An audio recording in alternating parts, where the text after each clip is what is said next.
रामकृष्ण हरी. पीडित पापताप पोखित तिरीचे पादप, समुद्रा जाया आप गंगेचे जैसे.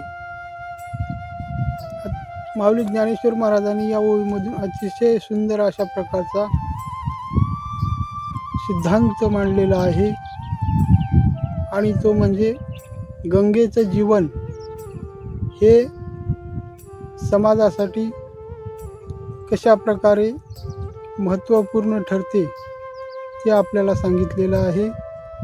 आणि गंगा काय करते, सुरुवातीला आपण या ओळीचा अर्थ समजून घेऊया थोडक्यात. तर फेडीत पापताप, प्रथमतः गंगा तिच्या सहवासामध्ये येणारे जे काही लोक असतात, तर ते अभक्त असो, पापी असो, कसेही असो, त्या सगळ्यांच्या पापाचं हरण करते. आणि ताप त्यानंतर सांगितलेला आहे. ताप म्हणजे आदिभौतिक, आध्यात्मिक, आदिदैविक अशा प्रकारचे 3 ताप माणसाच्या मागे असतात, आणि त्या तिन्ही तापाचं हरण गंगा करते. आणि त्यानंतर ती काय करते, पोखित तिरीचे पादप, म्हणजे तिच्या तीरावर असणारे पशु पक्षी, झाडं वेली, जे काही गवत आहे, आणि शेतकऱ्याचं जीवनसुद्धा ती गंगा काय करते, समृद्ध करते. आणि मग ती गंगा समुद्राला जाऊन मिळते. तिचं अंतिम ध्येय काय आहे, समुद्राला जाणं. आणि आपण या ठिकाणी समुद्र आणि गंगा जसे ऐक्याला येतात, मग या ठिकाणी आपण संताचं आणि गंगेची जर उपमा करायला गेलो, तर गंगेचं जीवन जसं परोपकाराय फलंती वृक्षा, हा तसं आहे.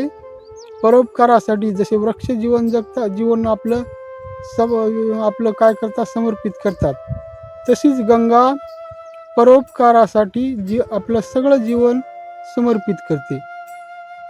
तशाच प्रकारे संतसुद्धा काय करतात, येथे उपकारासाठी आले घरजा वैकुंठी.